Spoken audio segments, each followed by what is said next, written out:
अस्सलाम वालेकुम students, I hope कि आप सब लोग खैरियत से होंगे। आज हम सिस्टमैटिक्स का थर्ड लेक्चर जो है वो डिस्कस करने लगे हैं। प्रीवियसली हमने डिस्कस किया था history of taxonomy and different methods of classification, जिसमें हमने डाउनवर्ड एंड अपवर्ड क्लासिफिकेशन, उनके ड्रॉबैक्स, उनमें क्या फर्दर जो है वो डेवलपमेंट हुई है वो हमने डिस्कस किया था। सो उसी में कंटिन्यूटी है, उसी टॉपिक के अंदर जो हमने ये थर्ड अभी पॉइंट पढ़ना है अपवर्ड और डाउनवर्ड क्लासिफिकेशन के साथ साथ ये जो नेक्स्ट हमने टॉपिक है ये इसी के अंदर डिस्कस करना था, impact of origin of species. And further जो है वो हमने इसी से रिलेटेड दो हमारे टॉपिक हैं, पॉपुलेशन सिस्टमैटिक्स का इसको स्टडी करना है और करंट जो ट्रेंड्स हैं सिस्टमैटिक्स के अंदर वो क्या हैं, हमने इन्हें थोड़ा सा जो है वो एक ब्रीफ सा ओवरव्यू लेना है। बिकॉज़ ये जो टॉपिक हैं तीनों ये कोई लॉन्ग क्वेश्चंस नहीं है, बस आपको सिर्फ एक थोड़ा सा कॉन्सेप्ट होना चाहिए कि ये क्या है और इसमें आपने किस चीज़ के बारे में थोड़ी सी वो जो है वो ओवरव्यू लेना है। So first of all impact of origin of species. यहाँ पे जो स्टार्ट है इसका ऐसे ही है कि जो टेक्सोनोमिस्ट थे इनके लिए एक बहुत इम्पॉर्टेंट क्वेश्चन जो था वो इनके सामने वो ये था जिसको वो आंसर नहीं कर सकते थे प्रॉपरली बिफोर 1859 की अगर हम बात करें तो they were unable to answer the question कि एक ही टैक्सा के अंदर जो डिफरेंट मेंबर्स हम प्लेस करते हैं, यानी विद इन स्पीशी या विद इन जीनस या विद इन फैमिली जो मेंबर्स हैं, why they are more similar, उनमें सिमिलैरिटी इतनी ज़्यादा क्यों होती है when they are compare to members of any other group, any other taxa. जब उनको कंपेयर किया जाता है तो विद इन टैक्सा हमें सिमिलरिटी ज़्यादा मिलती है, और जब हम बिटवीन टैक्सा कंपैरिजन करते हैं, यानी आपने 2, 3, 4 डिफरेंट टैक्सा को कंपेयर कर रहे हैं तो बिटवीन टैक्सा आपको सिमिलरिटी मिनिमम मिलती है, लेकिन विद इन टैक्सा जो है वो सिमिलरिटी आपको ज़्यादा मिलती है। तो इसका रीज़न क्या है, ये रीज़न जो थी वो डिस्क्राइब करने के लिए फर्दर डार्विन ने इसकी एक हेल्प की है इस क्वेश्चन को आंसर करने के लिए कि why within taxa there is more similarity as compare to between taxa. So Darwin की एक्सप्लेनेशन क्या थी। डार्विन ये कहता है एक तो ये कि डार्विन की थेरी हमें पता है, हमने पढ़ा हुआ natural selection and decent from a common ancestor, यानी एक कॉमन इंसेस्टर से। इसका ये कॉन्सेप्ट है कि वी हैव या all organisms have evolve from a common ancestor, और एक ये अंडरस्टूड सी बात है कि वो ऑर्गेनिज़म जो एक कॉमन इंसेस्टर से इवॉल्व हो रहे हैं ऑब्वियसली उनके अंदर सिमिलैरिटीज़ होंगी, उनकी फिजियोलॉजी, उनकी through the process of evolution उनमें अगर थोड़ी बहुत वेरिएशन आई भी है, but they are more or less related, they are more or less similar to each other. So आप इसमें थर्ड लाइन अगर हम देखें इस पैराग्राफ के अंदर, तो Darwin supplied the explanation through his theory of evolution by common descent, यानी इसका आंसर वो यही बता रहा है, जैसे मैंने पहले आपको थोड़ा सा डिस्क्राइब किया है कि एक कॉमन इंसेस्टर से सारे डिसेंडेंट्स जो सिमिलर हैं ग्रुप ऑर्गेनिजम्स के, basically they are actually the descendants from a common ancestor, that is why they are more similar to each other. So natural groups exist because the members of natural taxon are descendants of common ancestors, and therefore they have much greater chances to be similar to each other than do the unrelated species। और ये वही again उसी की detail है जो हमने अभी बात की है। फर्दर वो ये कह रहा है कि जो ये कॉन्सेप्ट है डार्विन का कि एक कॉमन इंसेस्टर से सारे ऑर्गेनिजम्स इवॉल्व हुए हैं, that is why they are similar, इसी कॉन्सेप्ट को बेस बना के 1859 से लेके जो एरा है हमारा 1859 से पहले का और 1859 के बाद का, उसमें इसी कॉन्सेप्ट को बेस बना के तो ऑर्गेनिजम्स की क्लासिफिकेशन की जाती थी, यानी जो मोर रिलेटेड और मोर सिमिलर ऑर्गेनिजम्स हैं उन्हें आप एक ग्रुप में रख देते थे, जिनमें थोड़ा बहुत आपको डिफरेंसेस, जब आपने कोई क्राइटेरिया सेट किया है कि ये लेट्स सपोज के प्रेजेंस ऑफ हेयर और presence of memory glands and इस तरह की जो आपके मैमल्स के मेन फीचर्स हैं, अगर वो मौजूद होंगे तो वो सारे ऑर्गेनिज्म आप मैमल्स वाली कैटेगरी में रखेंगे। लाइक आप अगर वर्टिब्रल कॉलम को कंसिडर करते हैं क्राइटेरिया ऑर्गेनिजम्स की क्लासिफिकेशन का, तो प्रेजेंस ऑफ वर्टिब्री या प्रेजेंस ऑफ आप ये कह लें नोटोकॉर्ड, उनको डिस्क्रिमिनेट करते हैं आप इनवर्टिब्रेट से, कि जिसमें वर्टिब्रल कॉलम मौजूद होगा वो वर्टिब्रेट ग्रुप में आएगा, जिसमें वर्टिब्रल कॉलम मौजूद नहीं होगा वो इनवर्टिब्रेट में आएगा। तो आपने मेजर 2 ग्रुप्स बना लिए, मेजर 2 कैटेगरीज ऑर्गेनिजम्स की बना ली, और आपने इस एक क्राइटेरिया की बेस पे उनको, जिन ऑर्गेनिजम्स में वर्टिब्रल कॉलम है मीन दे आर सिमिलर, वो एक कॉमन एंसेस्टर से इवॉल्व हुए हैं, उन्हें आपने एक कैटेगरी में रख दिया वर्टिब्रेट्स में, और जिनमें वर्टिब्रल कॉलम मौजूद नहीं है इट मीन्स कि वो इनवर्टिब्रेट की कैटेगरी में आएंगे। So before 1859 and even after 1859 का जो एरा है उसमें ऑर्गेनिजम्स को इसी बेस पे, इसी कॉन्सेप्ट की बेस पे जो है वो क्लासीफाई किया जाता था। लेकिन फर्दर वो ये कहता है कि डार्विन इसके अलावा इसकी और क्या जो है वो कंट्रीब्यूशंस हैं सिस्टमेटिक्स के अंदर। इसने जो इसकी बुक थी ओरिजिन ऑफ स्पीशीज़, आपने ये ऑलरेडी बायोलॉजी में एफएससी में भी पढ़ा है, ग्रेजुएशन की बुक्स में भी आपने पढ़ा है कि इसने जो ओरिजिन ऑफ स्पीशीज़ एक बुक दी है उसका चैप्टर 13 जो है उसमें इसने एक क्राइटेरिया हमें प्रोवाइड किया है for arranging organisms, for you can से for classifying different organisms. Practically basically इसने एक क्राइटेरिया सेट करके दिया है कि आपने ऑर्गेनिजम्स को कैसे क्लासिफाई करना है। फर्दर हम इसके जो है वो डिटेल में नहीं जाएंगे, यहाँ तक आप के लिए थोड़ा सा वो इम्पॉर्टेंट थी चीज़ें जो उसको अंडरस्टैंड करना, वो हमने डिस्क्राइब कर ली हैं। इसमें फ़र्दर पैराग्राफ्स में कोई इतनी ज़्यादा डिटेल नहीं है, ना ये आपका इतना इम्पॉर्टेंट क्वेश्चन या टॉपिक है। फर्दर दूसरा कॉन्सेप्ट हमने जो स्टडी करना है that is about population systematics. और पॉपुलेशन सिस्टमैटिक्स जो है बेसिकली वो ये कह रहा है कि इसमें हमने अब डिफरेंट जो स्पीशीज़ से रिलेटेड कॉन्सेप्ट हैं उसको स्टडी करना है। और पॉपुलेशन सिस्टमैटिक्स बेसिकली क्या है, यानी अब हम जब क्लासिफिकेशन ऑर्गेनिजम्स की करेंगे तो हम एक स्पीशी की या इंडिविजुअल्स की या ऑर्गेनिजम्स की पॉपुलेशंस के ऊपर जो है वो फोकस करेंगे, यानी हम पॉपुलेशन की स्टडी करेंगे। सो for the sake of convenience, taxonomist had continued to treat species in an essentialist manner। यानी जब ऑर्गेनिज्म, ये essentialist कॉन्सेप्ट हमने प्रीवियस लेक्चर्स में डिस्कस किया हुआ है कि स्पीशीज़ को as a fixed entity treat किया जाता था कि ये फिक्स्ड है, ये चेंजेबल नहीं है। ये टैक्सोनोमिस्ट के लिए ये कॉन्सेप्ट जो था इसको डील करना ज़रा ज़्यादा जो है वो कन्वीनियंट था। लेकिन फिर ये जो टाइपोलॉजिकल एक कॉन्सेप्ट है स्पीशी का, जब ये आहिस्ता आहिस्ता इनवैलिड होना शुरू हुआ, अब फर्स्ट ऑफ ऑल कि what is meant by typological species, इसको मैंने फर्दर ऊपर मेंशन किया है यहाँ पे कि typological species is a group of individuals sharing some common characters, और वो कॉमन करैक्टर्स उसे किसी भी दूसरी स्पीशी से डिस्टिंग्विश करते हैं। यानी वो कॉमन करैक्टर्स की बेस पे हम उस एक स्पीशी को, उस एक ग्रुप ऑफ ऑर्गेनिज्म को डिफ्रेंशिएट कर सकते हैं from any other groups of organisms.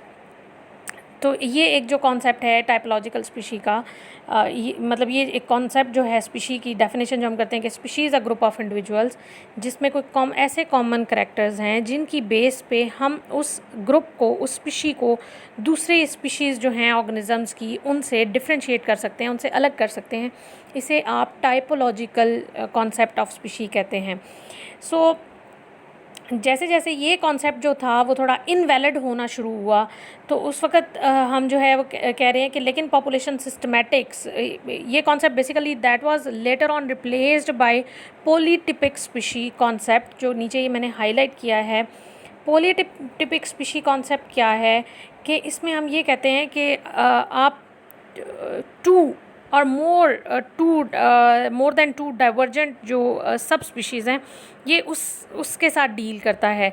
यानी सब स्पीशीज़, अगेन ये रेपिटिशन है, टर्म हमने प्रीवियस लेक्चर्स में डिस्कस की हुई है कि what is basically with in species जो डिफरेंट जियोग्राफिकली आइसोलेटेड पॉपुलेशंस हैं जिनमें with the passage of time थोड़ा बहुत डिफरेंस आ जाता है। यानी वो थी पहले एक ही स्पीशी, लेकिन वो एक सिंगल स्पीशी से वो अब उसकी डिफरेंट पॉपुलेशंस जो हैं वो एक दूसरे से थोड़ी बहुत डिफरेंशिएट होना शुरू हो गई, या उनमें डाइवर्जेंस होना शुरू हो गई है, उनमें डिफरेंसेस आना शुरू हो गए हैं due to some physiological barriers या फिर जियोग्राफिकल बैरियर्स की वजह से वो एक दूसरे से अलग थीं और अब उनमें जो है वो एक डिफरेंसेस क्रिएट होना शुरू हो गए, उन्हें आप सब स्पीशीज़ कहते हैं.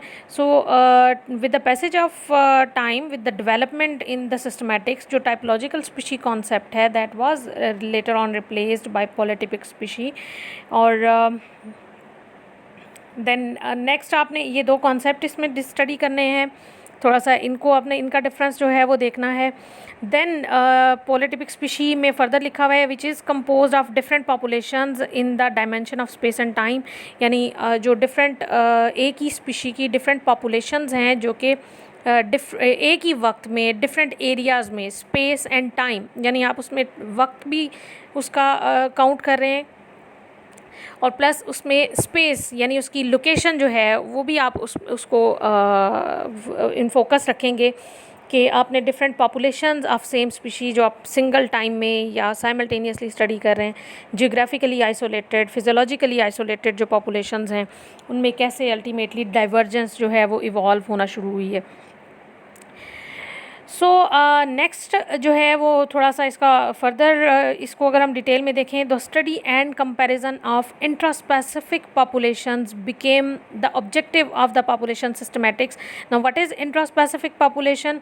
इंट्रास्पेसिफिक पॉपुलेशन मीन कि आप सेम स्पीशी की जो डिफरेंट पॉपुलेशंस हैं आप उन्हें आपस में कंपेयर करें, यानी same populations of different populations of same species are being compared. आप उनका आपस में कंपैरिजन कर रहे हैं कि उनमें कैसे differences Aahista Aahista with the passage of time evolve होना शुरू होते हैं और अल्टीमेटली सब स्पीशीज़ जो हैं उनकी फॉर्मेशन होती है. ये सारे जो कॉन्सेप्ट्स हैं typological concept that is further replaced by polytypic species और कंपैरिजन ऑफ इंट्रास्पेसिफिक पॉपुलेशंस, यानी एक ही स्पीशी की जो डिफरेंट पॉपुलेशंस हैं आप उन्हें कंपेयर कर रहे हैं. ये सारे जो हैं वो concepts with the development of taxonomy इनको आहिस्ता आहिस्ता स्टडी किया है. ये जो डेवलपमेंट है ये सारे कॉन्सेप्ट्स की, ये 19th सेंचुरी की बिगनिंग में स्टार्ट हुई है और 19th सेंचुरी के मिड में इन सारे जो कॉन्सेप्ट्स हैं इनकी डेवलपमेंट सिस्टमैटिक्स के अंदर जो थी वो पीक पे थी. That was around about 1930s and 1940s. और ये सारी जो डेवलपमेंट है सिस्टमैटिक्स के अंदर इन सारे कॉन्सेप्ट्स की that was explained bye mayor. Okay further हम यहाँ पे थोड़ा सा देखेंगे, लास्ट पैराग्राफ पे हम आ जाते हैं. हग्सले, J.S. हग्सले से रिलेटेड जो इसमें यहाँ कॉन्सेप्ट लिखा हुआ है कि इसने सिस्टमैटिक्स के अंदर ज़रा न्यू जो सिस्टमैटिक्स है यानी नए कॉन्सेप्ट्स इसने इवॉल्व किए हैं, थोड़े से नए कॉन्सेप्ट्स इंट्रोड्यूस करवाए हैं जिसमें इसने फ़र्स्ट ऑफ़ ऑल जो स्पीशी का कॉन्सेप्ट है इसको री-एवेलुएट किया है. यानी जो इसने न्यू सिस्टमैटिक्स इंट्रोड्यूस करवाए हैं कॉन्सेप्ट उसमें फ़र्स्ट ऑफ़ ऑल तो जो स्पीशी कॉन्सेप्ट है उसकी री-एवेलुएशन हुई है, प्लस जो हम सिस्टमैटिक्स या टेक्सोनोमी को सिर्फ एक क्लासिफिकेशन मेथड के तौर पे देख रहे थे, अब उसके अंदर डिफरेंट जो बायोलॉजी की ब्रांचेस हैं उन्हें मर्ज कर दिया गया है. यानी taxonomy is not just related to classification of organisms and rearranging into different groups and categories, but अब हम उसमें साइंस या बायोलॉजी की डिफरेंट फील्ड्स को एट अ टाइम स्टडी करेंगे साइमल्टेनियसली. ये ज़रा ज़्यादा ब्रॉड कॉन्सेप्ट हो गया है. यानी अब हम ये कहेंगे कि सिस्टमैटिक्स जो है वो एक बायोलॉजिकल सिस्टमैटिक्स या बायोलॉजिकल टेक्सोनोमी की तरफ जो है वो अब हम मूव कर रहे हैं. यानी ये वो एरा था कि जिसमें दो एस्पेक्ट्स जो थे वो उनका टेक्सोनोमी के अंदर एडिशन हुआ था. फर्स्ट कि बायोलॉजिकल अप्रोच जो थी टेक्सोनोमी के अंदर वो इंट्रोड्यूस हुई थी. Now how we can say कि टेक्सोनोमी में अब ज़रा बायोलॉजिकल अप्रोच आ गई, बिकॉज पहले साइंटिस्ट जो थे या टेक्सोनोमिस्ट जो थे वो म्यूज़ियम्स में बैठ के सिर्फ जो सैम्पल्स हैं उन्हें क्लासीफाई कर रहे हैं, उनकी एक्सटर्नल मॉर्फोलॉजी देख के ऑर्गेनिजम्स को क्लासीफाई कर रहे हैं. लेकिन अब उन्होंने म्यूज़ियम से हट के फील्ड में जाके ऑर्गेनिजम्स को स्टडी करना शुरू किया है.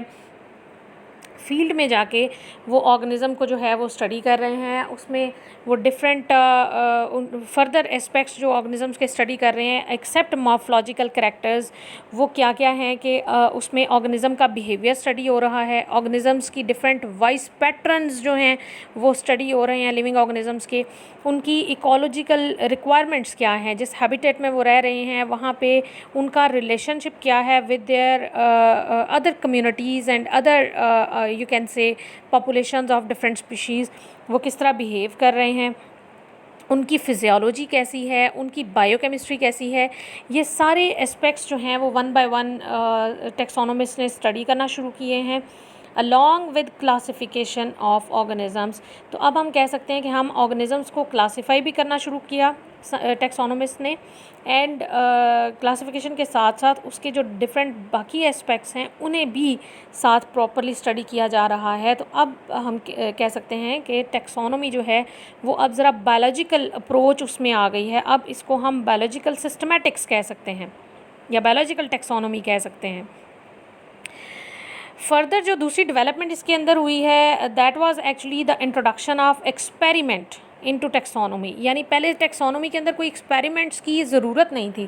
टैक्सोनॉमी चूँकि ऑर्गेनिज़म्स की क्लासिफिकेशन से रिलेटेड है, उनके नॉमेनक्लेचर से रिलेटेड है, इसलिए हमें वहाँ पे एक्सपेरिमेंटेशन की तो ज़रूरत ही फील नहीं हुई कि यहाँ भी ये भी एक साइंस की प्रॉपर ब्रांच है, यहाँ पे भी एक्सपेरिमेंट्स होने चाहिए। जैसे जैसे उसके अंदर डेवलपमेंट हो रही है अब हम उसमें जो है वो ऑर्गेनिज़म्स की क्लासिफिकेशन करते हुए डिफरेंट एक्सपेरिमेंटल एनालिसिस को भी जो है वो हमने इन्वॉल्व करना शुरू किया। इससे पहले तक वो फर्दर कहता है कि it was although far more widely practised technique, यानी एक्सपेरिमेंटल टेक्निक जो है ये ज़्यादा प्रैक्टिस हो रही थी दूसरी ब्रांचेज़ में, जैसा कि बॉटनी वगैरह है, वहाँ पे एक्सपेरिमेंटेशन ज़्यादा फ्रीक्वेंटली यूज़ हो रही थी as compare to zoological study. So particularly जब हम वर्टिब्रेट्स जैसे कि एग्जांपल उसने दी कि ड्रोसोफिला या प्रोटोजोन की स्टडी हम करते हैं, तो अब यहाँ पे एक्सपेरिमेंटल मेथड्स जो हैं इन ऑर्गेनिज़म्स की स्टडी में, यानी ड्रोसोफिला उसकी जेनेटिक्स पे बहुत काम हुआ है ड्रोसोफिला की, इसी तरह प्रोटोजोन्स हैं। तो ऐसे ऑर्गेनिज़म्स की स्टडी जब स्टार्ट की है तो उसमें एक्सपेरिमेंटल वर्कआउट जो है ज़ूलॉजी के अंदर, इसने हमें बहुत हेल्प किया है ऑर्गेनिज़म्स की क्लासिफिकेशन के लिए। फर्दर एक लाइन हमने मज़ीद इसमें थोड़ा सा वो ऐड करनी है, जो देखना है कि population systematics is not an alternative to classical taxonomy. ये आपने याद रखना है कि ये कोई डिफरेंट चीज़ें नहीं है कि आपने रिप्लेस कर दिया है क्लासिकल टैक्सोनॉमी, जो प्रीवियस कॉन्सेप्ट था टैक्सोनॉमी का, उसको पॉपुलेशन सिस्टमैटिक्स के साथ रिप्लेस कर दिया गया है। This is not like that. Actually जो पॉपुलेशन सिस्टमैटिक्स है वो एक एक्सटेंशन है, फर्दर एलेबोरेशन है, जो ट्रेडिशनल टैक्सोनॉमी के कॉन्सेप्ट्स चले आ रहे हैं उन्हीं में ये फर्दर जो है वो एक मॉडिफिकेशन है, एक एक्सटेंशन है इस कॉन्सेप्ट की। नेक्स्ट जो लास्ट हमने एक हेडिंग है जिससे ज़रा गो थ्रू होना है, that is current trends. What are current trends in taxonomy nowadays. अच्छा, यहाँ पे एक टर्म यूज़ हुई है that is written in italics, macro taxonomy. Basically यहाँ पे मैं आपको थोड़ा सा एलेबोरेट कर देती हूँ, आप इसको नोट कर लीजिएगा कि मैक्रो टैक्सोनॉमी और माइक्रो टैक्सोनॉमी इनमें क्या डिफरेंस है। और करंट ट्रेंड्स में हम इन्हीं दो चीज़ों पे फोकस कर रहे हैं, basically more on micro taxonomy you can say कि we focus in current systematic trends जो हैं उसमें माइक्रो टैक्सोनॉमी पे ज़्यादा फोकस है as compare to macro taxonomy. तो फ़र्क क्या है दोनों में? बेसिकली माइक्रो टैक्सोनॉमी वो लेवल है स्टडी का which deals with species related problems, यानी माइक्रो टैक्सोनॉमी में हम कोई भी प्रॉब्लम सॉल्व करें उसको स्पीशी लेवल पे जाके सॉल्व करते हैं, तो फिर हम कहते हैं कि ये स्टडी जो है ये माइक्रो टैक्सोनॉमी, यानी ये वो क्लासिफिकेशन का लेवल, वो स्टडी का लेवल जिसमें आप स्पीशी लेवल पे जाके ऑर्गेनिजम्स को स्टडी कर रहे हैं, प्रॉब्लम्स को सॉल्व कर रहे हैं, वो कॉन्सेप्ट माइक्रो टैक्सोनॉमी है। और अगर आप स्पीशी से अबव जीनस, फैमिली, ऑर्डर या किंगडम, फाइलम लेवल तक स्टडी कर रहे हैं या प्रॉब्लम्स ऑर्गेनिजम्स के सॉल्व कर रहे हैं, then that is called as macro taxonomy. So वो कह रहा है कि न्यू जो सिस्टमैटिक्स हैं यानी जो करंट ट्रेंड्स चल रहे हैं उसमें एक्सक्लूसिवली आप फोकस कर रहे हैं स्पीशी लेवल के ऊपर। इट मीन्स टू से कि अब जो करंट ट्रेंड है टैक्सोनॉमी में उसमें माइक्रो टैक्सोनॉमी जो है वो ज़्यादा इन फोकस्ड है। As compare to macro taxonomy, जिसमें आप हायर टेक्सा जो हैं उन्हें स्टडी करते हैं। और मैक्रो टेक्सोनोमी में फ़र्दर वो कह रहा है कि कॉन्सेप्ट्स जो हैं इसके अंदर बहुत कम प्रोग्रेस हुई है। 1870s से 1950s का जो एरा है इसमें इस फील्ड को, मैक्रो टेक्सोनोमी को जो है वो काफ़ी निगलेक्ट किया गया है।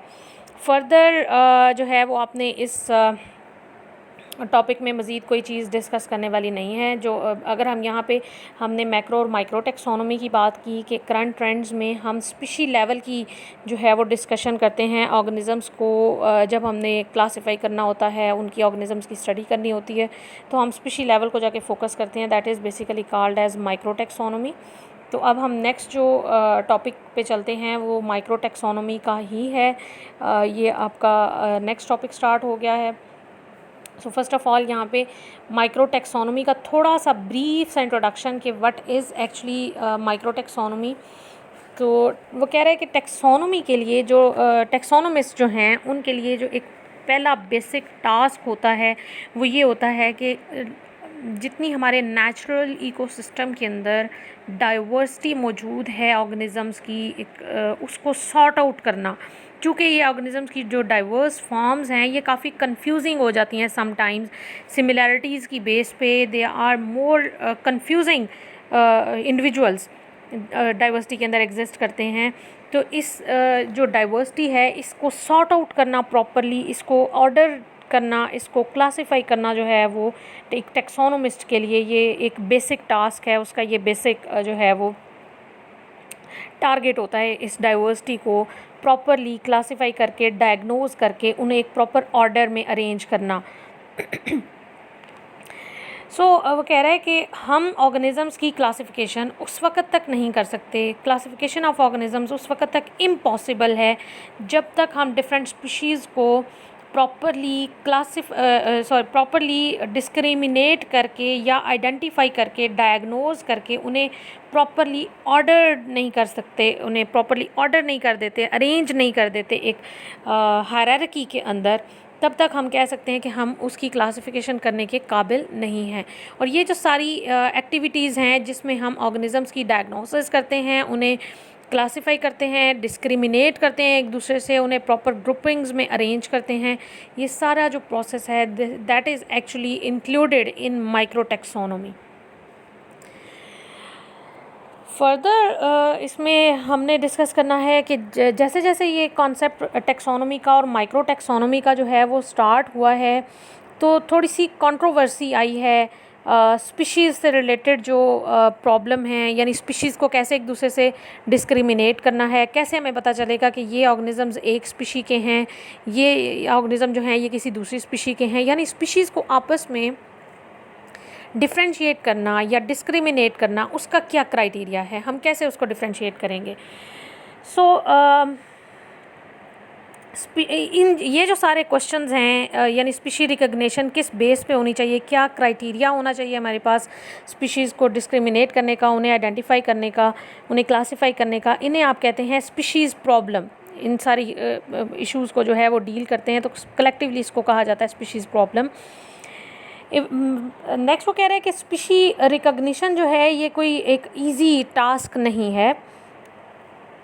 इसमें बेसिकली फ़र्स्ट ऑफ़ ऑल जो हमें कुछ प्रॉब्लम्स फेस करनी पड़ती हैं वो क्या हैं, यहाँ पे एक दो इश्यूज़ जो हैं वो हाईलाइट हुए हैं। फर्स्ट कि हम डिफरेंट जो टर्म्स हैं, जो सिनोनिम्स टर्म्स हैं, यानी उनके एक जैसे मतलब निकलते हैं, उन्हें हमने कैसे टेक्सोनोमी के अंदर डिफरेंट कैटेगरीज़ के लिए उन टर्म्स को कैसे यूज़ करना है। जैसे उसने यहाँ पे एग्जांपल भी कोट की है कि फेनॉन, टैक्सॉन एंड कैटेगरी, ये हमने अभी फर्दर इसी में आगे एलेबोरेट करना है कि what is difference between phenon, taxon and category, कि ये जो टर्म्स हैं हमें इनको किस जगह पे अप्रोप्रिएटली कौन सी टर्म यूज़ करनी है, इसमें थोड़ी सी कन्फ्यूजन है इनके यूज़ करने में, इन टर्म्स को यूज़ करने में, कि what is difference between phenon, taxon and category, हमने इन टर्म्स को कहाँ कहाँ यूज़ करना है। एक तो ये इशू हो जाता है स्पीशीज़ को जब हम क्लासिफाई करते हैं या उनकी डिस्क्रिमिनेशन करते हैं। दूसरा जो प्रॉब्लम है वो ये है कि जो हमारे पास डाइवर्सिटी ऑर्गेनिजम्स की विजिबल डाइवर्सिटी है नेचर के अंदर, उसमें हमने जब डाइवर्सिटी को स्टडी करना होता है तो ऑर्गेनिजम्स को हम दो लेवल पे जाके स्टडी करते हैं। एक तो उसको इंडिविजुअल लेवल पे स्टडी करना है, यानी आप किसी ग्रुप ऑफ ऑर्गेनिज्म को स्टडी कर रहे हैं तो आप उसको फर्स्ट ऑफ ऑल पहले एक पूरे होल इंडिविजुअल को स्टडी करें, एक उस लेवल इंडिविजुअल लेवल की स्टडी होती है। एक स्टडी जो है वो होती है रिप्रोडक्टिवली आइसोलेटेड पॉपुलेशंस के लेवल पे, यानी एक ही स्पीशी की डिफरेंट पॉपुलेशंस जो with the passage of time reproductively isolate हो गई हैं, यानी पहले वो एक स्पीशी थी लेकिन with the passage of time they were physiologically या जियोग्राफिकली आइसोलेटेड, और वो इतनी एक दूसरे से आइसोलेटेड थी, अलग थी कि उनमें कोई जीन एक्सचेंज नहीं था, कोई रिप्रोडक्शन नहीं हो रही थी। अल्टीमेटली उनके जीन्स में मॉडिफिकेशंस होना शुरू हो जाती हैं according to their environment, according to their habits and habitats and feeding habits. ये आहिस्ता आहिस्ता उन ऑर्गेनिजम्स के अंदर चेंजेस उनके जीन्स के अंदर चेंजेस लाना शुरू कर देते हैं। सो जब ये चेंजेस जीन्स में आना शुरू हो जाते हैं, अल्टीमेटली वो एक ही स्पीशी की पॉपुलेशंस जो हैं वो रिप्रोडक्टिवली आइसोलेट होना शुरू हो जाती हैं, क्योंकि उनमें कोई आपस में रैंडम मेटिंग नहीं हो रही, उनके जीन्स जो हैं वो क्रॉस नहीं हो रहे या जीन्स का एक्सचेंज नहीं हो रहा थ्रू नॉर्मल रिप्रोडक्टिव प्रोसेस। तो ultimately with the passage of time वो पॉपुलेशंस जो हैं वो रिप्रोडक्टिवली आइसोलेट हो जाती हैं, और जब एक ही स्पीशी की डिफरेंट जियोग्राफिक पॉपुलेशंस या geographically isolated populations reproductive level पे आके आइसोलेट हो जाती हैं, अलग हो जाती हैं, अल्टीमेटली उन्हें फिर हम सब स्पीशीज़ कहते हैं। यानी वो एक ही स्पीशी की पॉपुलेशंस थी लेकिन अब चूँकि वो इतनी एक दूसरे से डिफरेंट हो गई हैं कि वो आपस में ब्रीड नहीं कर सकती, अपने वो मेट नहीं कर सकती हैं, तो अब हम इन्हें कह सकते हैं कि they are now called as subspecies. So एक तो ये कॉन्सेप्ट के स्पीशी को स्टडी करते हुए हमें ऑर्गेनिजम्स को दो लेवल पे स्टडी करना पड़ता है, इंडिविजुअल लेवल पे, और उसके साथ साथ हमें रिप्रोडक्टिवली आइसोलेटेड जो पॉपुलेशंस का पॉपुलेशन लेवल है, उस रिप्रोडक्टिवली आइसोलेटेड पॉपुलेशन लेवल वहाँ पे भी हमें ऑर्गेनिजम्स को जो है वो स्टडी करना होता है। सो टैक्सोनॉमिस्ट जो हैं दे शुड सेट और अडॉप्ट अ क्राइटेरिया जो उन्हें अलाउ करे कि वो ऑर्गेनिजम्स को इन दो लेवल के ऊपर डिस्टिंग्विश कर सकें, इंडिविजुअल लेवल पे भी डिस्टिंग्विश कर सकें और रिप्रोडक्टिवली आइसोलेटेड पॉपुलेशंस के लेवल पे जब स्टडी करें तो तब भी उनमें वो डिस्टिंग्विशन या फ़र्क जो है वो वाजिया हो। थर्ड जो एक प्रॉब्लम स्पीशीज़ को डिस्क्राइब करते हुए या स्पीशी की डिस्क्रिमिनेशन या उसकी आइडेंटिफिकेशन करते हुए हमें फेस करना पड़ता है, वो है इंसिपिएंट स्पीशी का concept. Insoluble problems are posed by incipient species. अब इंसिपिएंट स्पीशीज़ क्या है, इसको फर्दर उसने एलैबोरेट किया है, that is populations that have some of the properties of species but lack others. अब इसको फर्दर मैं एक एग्ज़ाम्पल से आपको यहाँ पे एग्ज़ाम्पल कोट करती हूँ ताकि आपको ये जो इंसिपिएंट स्पीशी का कॉन्सेप्ट है ये क्लियर हो जाए कि एक ही स्पीशी की डिफरेंट पॉपुलेशंस जो कि उनके अंदर एक यानी वो प्रॉपर्टीज़ उनकी आहिस्ता आहिस्ता जो हैं वो एक दूसरे से अलग होना शुरू हो गई। यानी वो पहले एक ही स्पीशी थी लेकिन वो जो पॉपुलेशंस हैं उनकी वो इस तरह से आइसोलेट हुई हैं, इस तरह से एक दूसरे से अलग हुई हैं कि with the passage of time उनके अंदर वो इंसेस्ट्रल जो एक पॉपुलेशन थी स्पीशी की उसकी कुछ प्रॉपर्टीज़ जो हैं वो मिस हो गई हैं। यहाँ पे एग्जांपल मैं कोट करूँगी, आपने गैलापागोस आइलैंड पे फिंचेस की एग्जांपल पढ़ी हुई है बीएससी में। उसमें हमने ये डिस्कस किया था कि बेसिकली ये जो मेन उसका साउथ अमेरिकन कॉन्टिनेंट था वहाँ से ये फिंचेस जो थी वो सराउंडिंग आइलैंड्स के ऊपर आई थी, और चूँकि हर आइलैंड के ऊपर डिफरेंट टाइप की फ़ूड उन्हें अवेलेबल थी, उनका हैबिटेट डिफरेंट था, उनकी फीडिंग प्रेफरेंसेस जो थी वो चेंज हो गई। तो with the passage of time उनके जो माउथ स्ट्रक्चर्स हैं, स्पेशली जो बीक का स्ट्रक्चर है, वो एक दूसरे से चेंज होना शुरू हो गया। जैसे वो जिस तरह की फ़ूड खा रहे हैं उसी के अकॉर्डिंगली उनकी जो बीक स्ट्रक्चर है उसकी डेवलपमेंट शुरू हो गई। तो with the passage of time वो एक सिंगल स्पीशी की डिफरेंट पॉपुलेशंस जो डिफरेंट आइलैंड्स के ऊपर आके दोबारा से इस्टेब्लिश हुई थी, वो डिफरेंट पॉपुलेशंस जो हैं वो अल्टीमेटली फिंचेस की डिफरेंट स्पीशीज़ में कन्वर्ट हो गई हैं। यानी एक ही स्पीशी जो इंसेस्ट्रल या पेरेंटल स्पीशी थी उसकी एक ही पॉपुलेशन जो डिफरेंट आइलैंड्स के ऊपर जाके सेट हुई थी, वो चूँकि हैबिटेट डिफरेंट था, फीडिंग हैबिट्स डिफरेंट हो गई और उनका आपस में कोई रिप्रोडक्टिव मेटिंग भी नहीं हो रही थी, उनके जीन्स भी एक दूसरे के साथ एक्सचेंज नहीं हो रहे थे, तो वो आइसोलेटेड थी जियोग्राफिकली।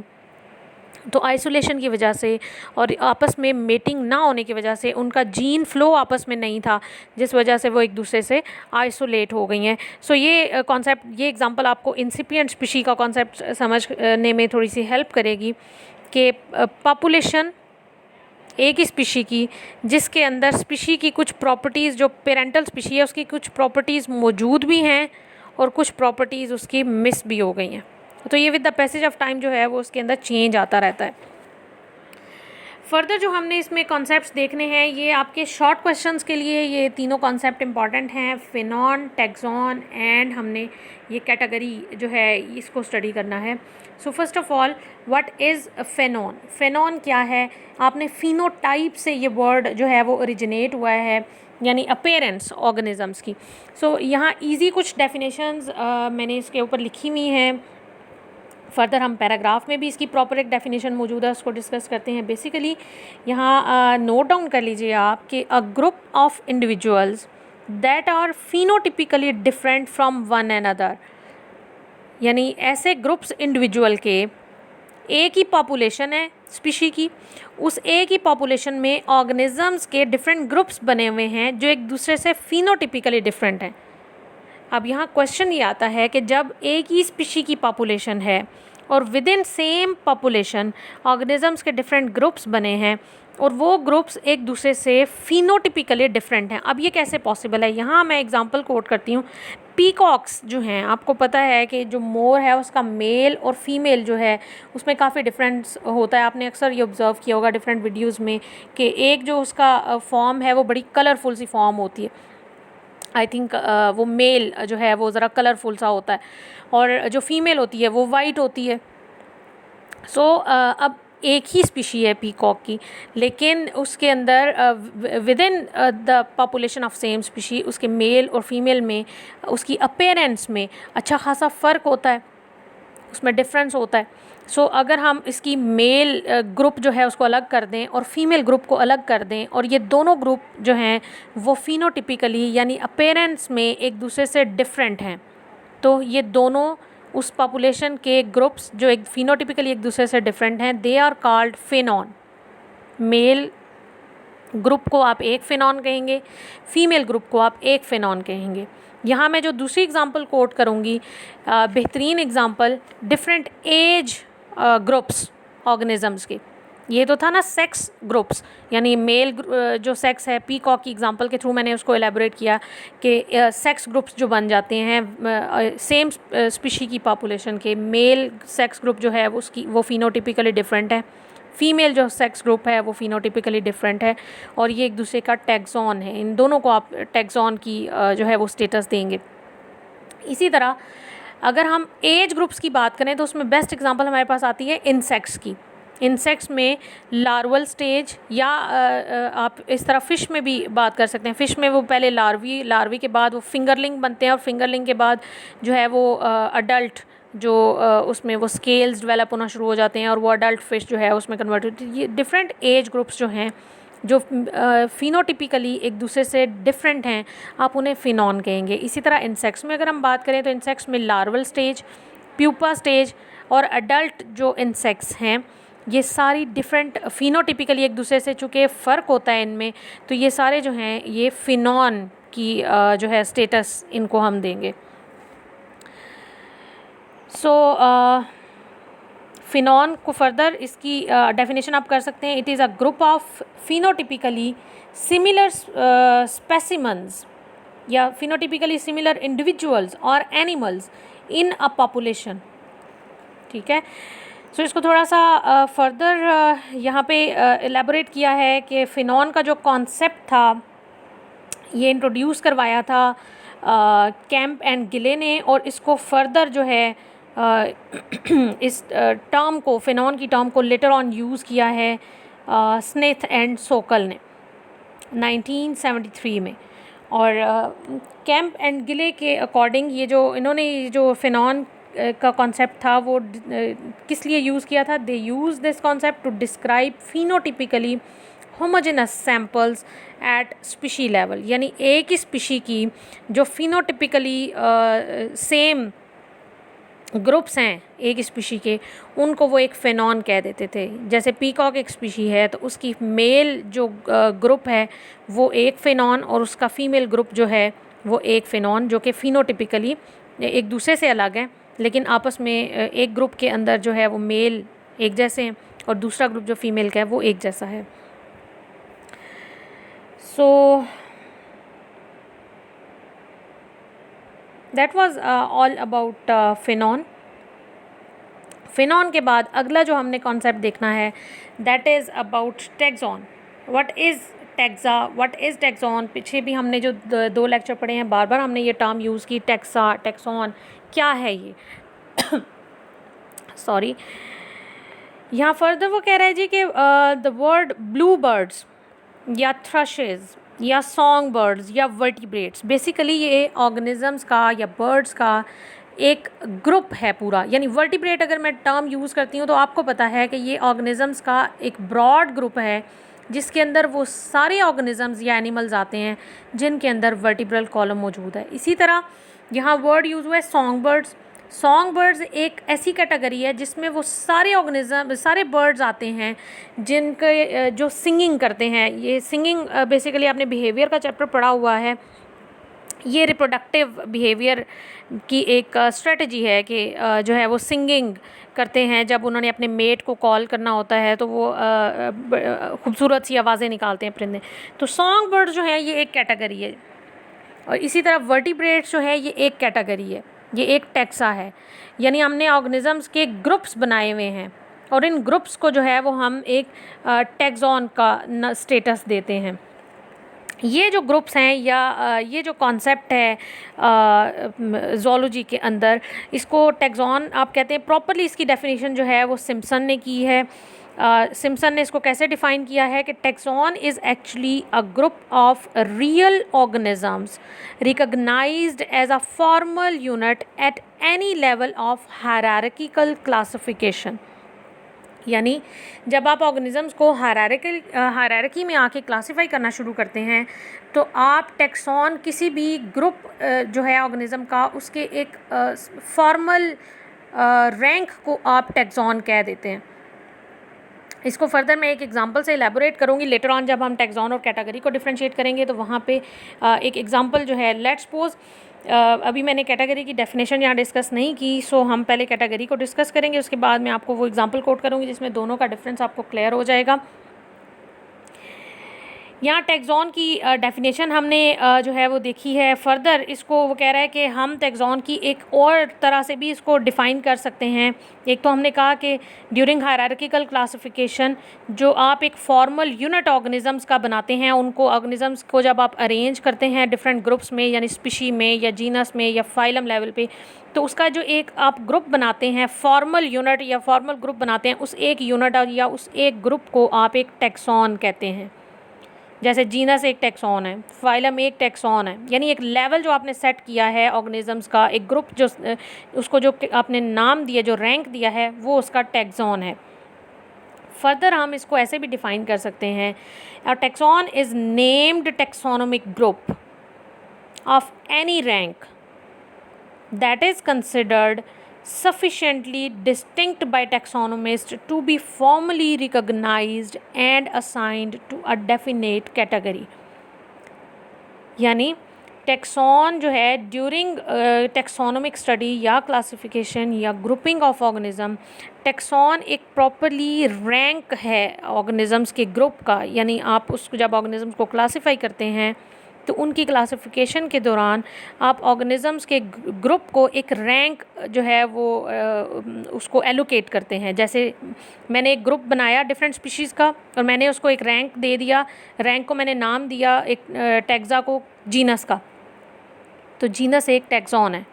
इसी तरह मैंने ज़्यादा सारे जीनस एक क्लास के अंदर या एक फैमिली के अंदर मैंने 3-4 जीनस इकट्ठे प्लेस किए हैं विद इन अ फैमिली, तो फैमिली के अंदर जो डिफरेंट ग्रुप्स हैं यानी जीनस हैं वो प्लेस्ड हैं। बेसिकली अब फैमिली जो है ये एक टैक्सॉन है, क्योंकि ये एक रैंक है ना, ऑर्गेनिजम्स की क्लासिफिकेशन का एक रैंक है, एक कैटेगरी है। और हमें पता है कि within family different genus होंगे, इसी तरह within genus different species होंगी। So genus is a taxon, इसी तरह family is a taxon, phylum is a taxon, species is a taxon as well. So ये जो डेफिनेशन हमने दो डिफरेंट फॉर्म्स में टैक्सॉन को डिफ़ाइन किया है, बेसिकली हम ये कहते हैं कि ये टैक्सोनोमिस्ट को एनेबल करती है कि they can distinguish taxa of one rank from the taxa of other taxa of similar rank. यानी a taxa of one rank must be distinguishable or differentiable from the taxa of other ranks. यानी same taxa, आप एक family को, एक taxa है, आप similar taxa की जो सिमिलर कैटेगरी या सिमिलर रैंक की दूसरी फैमिली से उनको डिफरेंशिएट कर सकें। यानी आपको पता हो कि ये फैमिली अलग है, ये फैमिली अलग है, ये जीनस अलग है और दूसरा जीनस जो आप स्टडी कर रहे हैं वो अलग है। यानी आपने दो सिमिलर टैक्सा, एक ही रैंक के टैक्सा, उन्हें डिफरेंशिएट करना है। तो ये जो डेफिनेशंस ऊपर हमने देखी हैं दोनों टैक्सा की, बेसिकली ये हमें ये टैक्सोनोमिस्ट को एनेबल करती हैं कि वो सिमिलर रैंक के डिफरेंट टैक्सा को डिस्टिंग्विश कर सकें, उन्हें डिस्क्रिमिनेट कर सकें।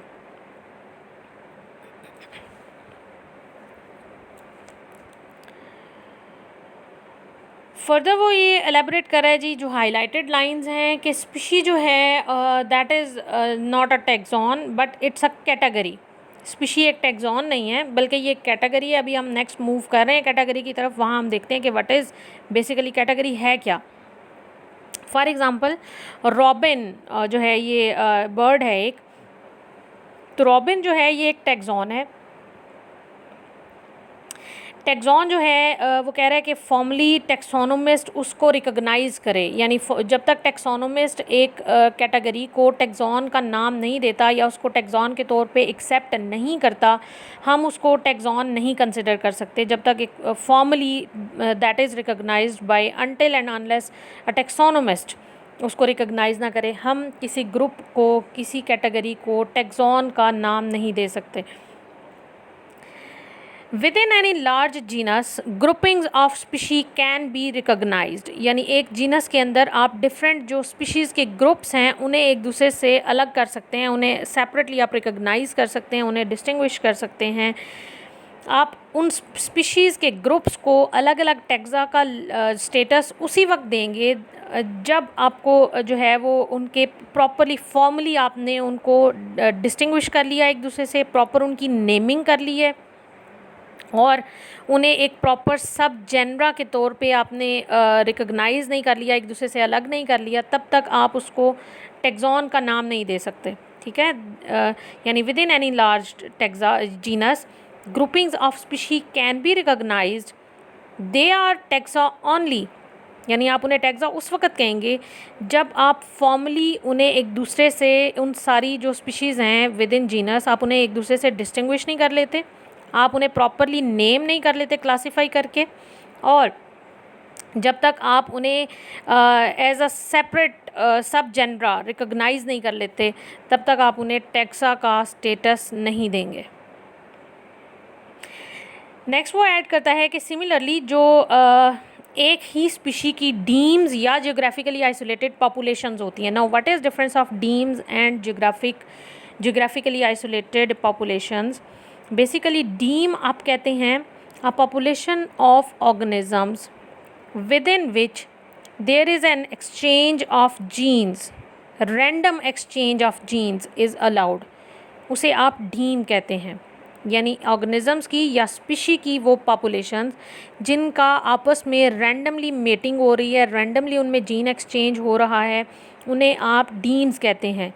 और जो जियोग्राफिकली आइसोलेटेड पॉपुलेशंस होती हैं बेसिकली जोग्राफिकली आइसोलेटेड पॉपुलेशन से एक ही स्पीशी की, यानी वो किसी जोग्राफिकल बैरियर की वजह से एक दूसरे से अलग हो गई हैं, और उन अलग होने की वजह से अब वो आपस में उनका मेटिंग जो है वो इतनी फ्रीक्वेंट या रैंडम नहीं रही।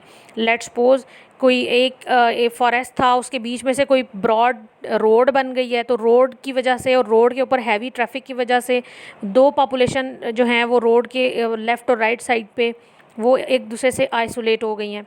या किसी माउंटेन या किसी रिवर की वजह से या किसी और जोग्राफिकल बैरियर की वजह से जो एक ही स्पीशी की डिफरेंट पॉपुलेशंस हैं वो आइसोलेट हो गई हैं, एक दूसरे से अलग हो गई हैं, and now they can not randomly mate और ब्रीड, तो उन्हें आप कहते हैं geographically isolated populations of a species. Ultimately ये जो डीम्स हैं एंड जोग्राफिकली आइसोलेटेड स्पीशी जो पॉपुलेशंस हैं सेम स्पीशी की, आप उन्हें टैक्सा का स्टेटस उस वक़्त देते हैं जब आप उन्हें फॉर्मली टैक्सोनोमिस्ट से एज अ सब स्पीशी रिकॉग्नाइज करवा लें।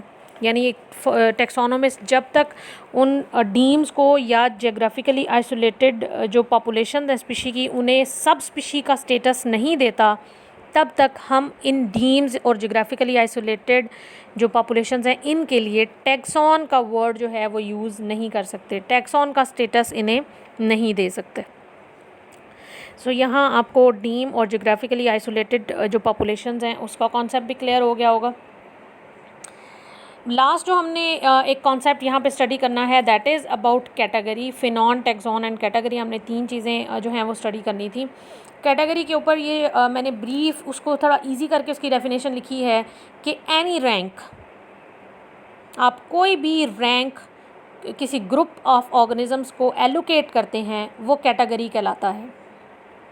जैसे किंगडम एक रैंक है, ग्रुप ऑफ ऑर्गेनिजम्स को आप जैसे किंगडम वर्टिब्रेटा, किंगडम जो है वो kingdom animalia and kingdom plantae, phylum vertebrata and phylum invertebrata. आपने फाइलम लेवल पे ऑर्गेनिजम्स की ग्रुपिंग की, आपने किंगडम लेवल पे ऑर्गेनिजम्स की ग्रुपिंग की, आपने क्लास या जीनस या फैमिली लेवल पे ऑर्गेनिजम्स की ग्रुपिंग की। तो ये हायरार्किकल क्लासिफिकेशन के दौरान आप किसी भी जो ग्रुप ऑफ ऑर्गेनिजम्स को एक रैंक एलोकेट करते हैं, एक रैंक जो है वो उसे जो है वो नेम उसको देते हैं, एक रैंक को आप उसे एक कैटेगरी कहते हैं। जैसे किंगडम जो है ये कैटेगरी है, एनिमिलिया जो है ये एक टैक्सॉन है, kingdom Animalia. Animalia basically taxon है और जो किंगडम का वर्ड आप यूज़ करें ये कैटेगरी है। इसी तरह मैं एग्जांपल यहाँ पे कोट करूँगी, हम ह्यूमन क्लासिफिकेशन जब करते हैं तो हम कहते हैं ह्यूमन जो है वो ऑर्डर प्राइमेट्स में आता है। नाउ आप जब लिखेंगे ऑर्डर प्राइमेटा या ऑर्डर प्राइमेट्स, तो प्राइमेट्स जो है ये एक टैक्सॉन है और जो ऑर्डर है ये एक कैटेगरी है। इसी तरह जीनस जो है होमो हमारा जीनस है, यानी हम अगर हम ह्यूमन की स्पीशी की बात करते हैं तो हम कहते हैं होमो सैपियन। तो बेसिकली हम जो होमो जीनस है हमारा ये एक टैक्सॉन है, यानी आपने उसको एक नाम दे दिया उस रैंक को, होमो जीनस। और जो आप जीनस का वर्ड यूज़ कर रहे हैं ये बेसिकली कैटेगरी है। सो आप टैक्सॉन और कैटेगरी को इस एग्जांपल से इजीली आपको इसका डिफरेंस क्लियर हो जाएगा कि group of living organisms is called taxon, और उस ग्रुप जो ऑर्गेनिज्म का है उसको आप जो एक रैंक या एक स्टेटस देते हैं वो जो है, या उस टैक्सॉन को एक स्टेटस या एक रैंक आपने दिया है वो उसकी कैटेगरी कहलाता है। आ रैंक और स्टेटस फॉर दैट टैक्सॉन और लिविंग ग्रुप का जो लिविंग ऑर्गेनिज्म का ग्रुप है उसे आपने जो एक स्टेटस या रैंक दिया है वो कैटेगरी कहलाएगा, और वो जो ग्रुप है ऑर्गेनिजम्स का उसे आप टैक्सॉन कहेंगे। जैसे ऑर्डर प्राइमेट्स फॉर ह्यूमन आप यूज़ करते हैं, तो ऑर्डर जो वर्ड है ये कैटेगरी है और जो प्राइमेट्स है ये जो है ये टैक्सॉन है। सो यहाँ इसको हम थोड़ा सा देख लेते हैं यहाँ पे कि क्या लिखा है इसके बारे में, कैटेगरी के बारे में further. Category is basically category डेजिग्नेट्स a rank और लेवल इन हायरार्किक क्लासिफिकेशन। जब आप ऑर्गेनिजम्स की एक हायरार्की क्लासिफिकेशन शुरू करते हैं किंगडम से आप लोअर स्पीशी लेवल तक उसको हायरार्किकली क्लासीफाई करते हैं, तो उसमें आप हर एक रैंक जो एक ग्रुप को एलोकेट करते हैं वो एक कैटेगरी कहलाता है। It is a class whose members are all the taxa that are assigned to a given rank, यानी एक टैक्सा यानी एक ग्रुप ऑफ ऑर्गेनिज्म को आपने जो एक गिवन रैंक या स्टेटस असाइन किया है वो कैटेगरी कहलाती है। For instance species is a category, the species category is a class whose members are species taxa, यानी स्पीशी जो है ये कैटेगरी है और इस स्पीशी के अंदर जितने मेंबर्स हैं उस ग्रुप को आप टैक्सा कहेंगे, यानी मेंबर्स ऑफ अ स्पीशी या individuals with in a species वो सारे टैक्सा हैं, और जो स्पीशी है बेसिकली ये एक कैटेगरी है। जीनस एक कैटेगरी है और जीनस के अंदर जो डिफरेंट स्पीशीज़ के ग्रुप्स आ रहे हैं बेसिकली वो टैक्सा हैं। For full understanding of the meaning of category depends on an understanding of hierarchical classification, जैसे terms such as species, genus, family and order designate categories, यानी इन सब को आप अलग अलग कैटेगरी कहेंगे। स्पीशी अलग कैटेगरी है, जीनस अलग कैटेगरी है, फैमिली अलग कैटेगरी है, इसी तरह ऑर्डर जो है या क्लास जो है ये अलग कैटेगरी है। So further I don't think यहाँ पे कोई इंपॉर्टेंट चीज़ है। हाँ, लास्ट ये जो एक दो पॉइंट्स लिखे हुए हैं कि 20 or more categories that the taxonomist use in classification are of unequal value and different significance, यानी जो आप 20 या 20 से ज़्यादा डिफरेंट कैटेगरीज यूज़ करते हैं during the classification of organism, उन सारी कैटेगरीज़ का लेवल जो है वो उनमें इक्वालिटी नहीं है, उनका लेवल डिफरेंट है, प्लस उनकी सिग्निफिकेंस जो है वो डिफरेंट है। जीनस लेवल पे स्टडी करेंगे उसका लेवल और है, उसमें उसकी जीनस लेवल की सिग्निफिकेंस या इंपॉर्टेंस और है। अगर आप स्पीशी लेवल पे स्टडी कर रहे हैं, ऑर्गेनिज्म को क्लासीफाई कर रहे हैं, तो उसकी अपनी एक सिग्निफिकेंस है, उसका अपना एक जो है वो वैल्यू है। So they fall naturally into 3 groups. Number 1 species category, ये अब तीनों जो ग्रुप्स हैं 1 बाय 1 हमने इनको चैप्टर फॉर्म में आगे स्टडी करना है। स्पीशी कैटेगरी, फिर जब आप बात करते हैं कि स्पीशी की डिफरेंट पॉपुलेशंस जिन्हें आप एक दूसरे से डिस्टिंग्विश कर सकते हैं, डिफ्रेंशिएट कर सकते हैं। सो कैटेगरीज विच आर सेट और assigned for distinguishable populations with in a species, इसे आप कहते हैं इंफ्रा स्पेसिफिक कैटेगरीज, यानी एक ही स्पीशी की जो डिफरेंट पॉपुलेशंस हैं जो अब एक दूसरे से डिस्टिंग्विशेबल हैं, उनमें इतने डिफरेंसेस हैं कि हम इजीली उन्हें एक दूसरे से डिफ्रेंशिएट कर सकते हैं, उन्हें आप कहते हैं कि ये अब इंफ्रा स्पेसिफिक कैटेगरीज़ हैं, यानी एक स्पीशी की डिफरेंट पॉपुलेशंस का आपस में आप कंपैरिजन करेंगे।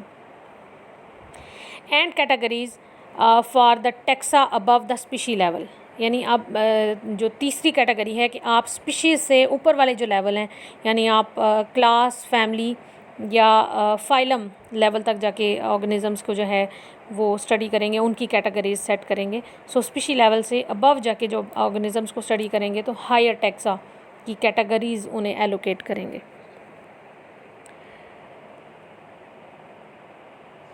सो यहाँ तक हमारा जो है वो आज का टॉपिक जो है वो क्लियर हो गया है। हमारे ये जो सारे कॉन्सेप्ट्स हैं फिनॉन, टैक्सॉन और कैटेगरी, ये ऑब्जेक्टिव के लिए इम्पॉर्टेंट हैं, यानी अपने ऑब्जेक्टिव पॉइंट ऑफ व्यू से तीनों का डिफरेंस जो है वो आपको क्लियर होना चाहिए। फर्दर अगर किसी को इसमें समझ नहीं आई तो हम डिस्कशन क्लास में इसको डिस्कस कर लेंगे। ये जो तीनों कैटेगरीज हमने अभी या लेवल स्टडी किए हैं कि species category, infra specific category और जो कैटेगरीज़ हैं जो हायर टैक्सा लेवल के लिए यूज़ होती हैं, इन्हें 1 बाय 1 हमने चैप्टर्स में जो है वो नेक्स्ट चैप्टर्स कमिंग जो हैं उनमें डिस्कस करना है। तो लेटर ऑन हम इंशाल्लाह इसको ईद के बाद जो है वो कंटिन्यू करेंगे। आप लोग इस लेक्चर को थॉरोली सुने और अगर कोई पॉइंट क्लियर नहीं होता तो वो नोट कर लें, हम इसको डिस्कशन की जो क्लास है उसमें इजीली इसको मैं क्लियर कर दूँगी आपको। ठीक है जी, अल्लाह हाफ़िज़।